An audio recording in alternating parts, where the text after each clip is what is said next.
আজ ফিরে যাচ্ছি মেরিল্যান্ডে। দেখতে দেখতে প্রায় 20 দিন পার হয়ে গেল এখানে এসেছি।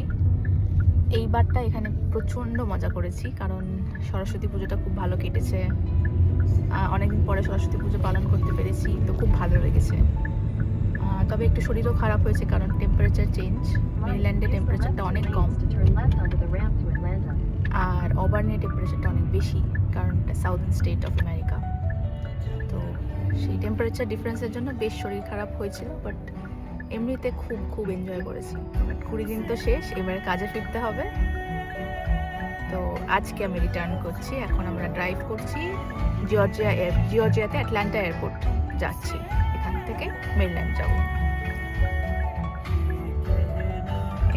এই যে আমার ড্রাইভার।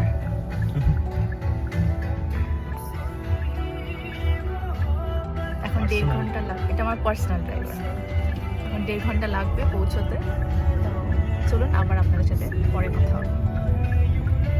প্লেনে উঠে গেছি এখন। চলুন মেরিল্যান্ডে নেমে আপনাদের দেখাবো যে থান্ডারস্টর্মের পরে দৃশ্যটা কেমন হয়েছে।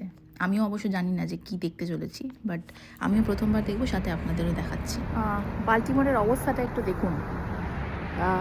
আমি যেখান থেকে এলাম সেখানে তো কোনো স্নো ছিল না, বাট এখানে এতটাই স্নো হয়েছে যে স্নোগুলো রাস্তা পরিষ্কার করার জন্য স্নোগুলোকে কেটে কেটে রাস্তার দুই সাইডে মানে স্নোয়ের পাহাড়ের মতন করে বরফের পাহাড় আর কি করে দিয়েছে। দেখুন কেমন লাগছে। এই যে দেখছেন, এগুলো সব কিন্তু স্নো।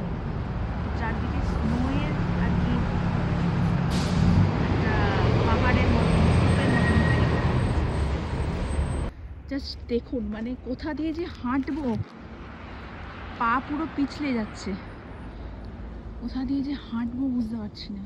ফুটপাত তো নেই, এর ওপর দিয়েই মানুষ যাচ্ছে, কিন্তু এই পা যদি পিছলায় মানে আমার জীবনটা শেষ। এখানেই আজকে আমি শেষ। ভগবান বাঁচিয়ে দাও। জুতোটাও তো স্নো বুট নেই, এমনি জুতো। মানে হাঁটার মতন অবস্থা নেই। এই জায়গাগুলো একটু একটু যাদের বাড়ি তারা বোধহয় স্নোটা একটু সরিয়েছে, বাকি দেখুন কি অবস্থা স্নো।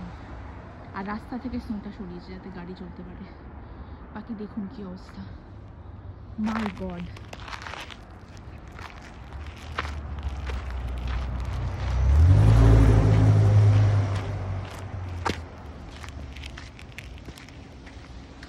একটু যাদের বাড়ি তারা একটুখানি সরিয়েছে, বাকি এই স্নোর উপর দিয়ে যেতে হবে, পা চেপে চেপে একদম চলতে হবে।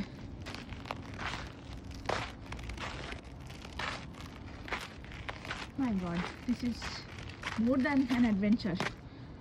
This adventure I don't like. এরকম অ্যাডভেঞ্চার আমার পছন্দ না।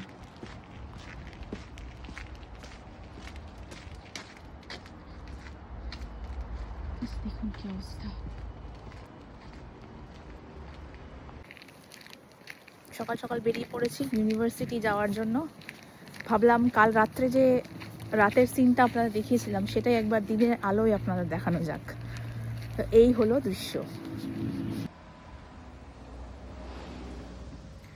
স্নোটা অ্যাকচুয়ালি ফ্রেশ থাকলে আরও বেশি দেখতে সুন্দর লাগে। তো একদম সাদা ধপধপে যে স্নোটা, সেটা ফার্স্ট একদিনই দেখা যায়। তারপরে আস্তে আস্তে নোংরা তার উপর পড়তে পড়তে স্নোটা এতটাও আর ফ্রেশ থাকে না। তবে স্নোটা এনজয়েবল হচ্ছে ফার্স্ট দিনই, কারণ তখন স্নোটা খুব সফটও থাকে।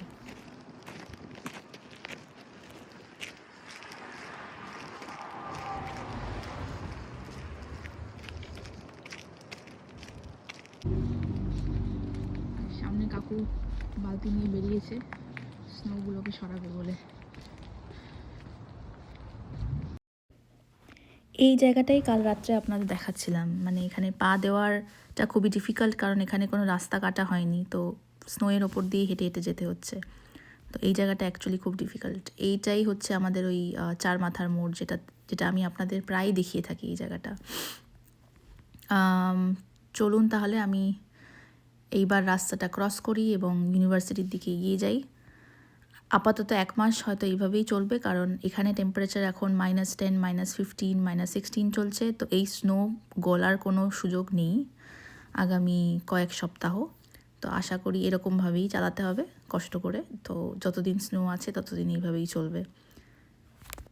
চলুন তাহলে ভিডিওটা এখানেই শেষ করছি। আমাদের ভিডিওগুলো ভালো লাগলে অবশ্যই আমাদের Facebook channel Bong couple in আমেরিকাকে অবশ্যই ফলো করবেন এবং ইউটিউবে আমাদের চ্যানেলটিকে অবশ্যই সাবস্ক্রাইব করবেন। সকলে ভালো থাকবেন, ধন্যবাদ।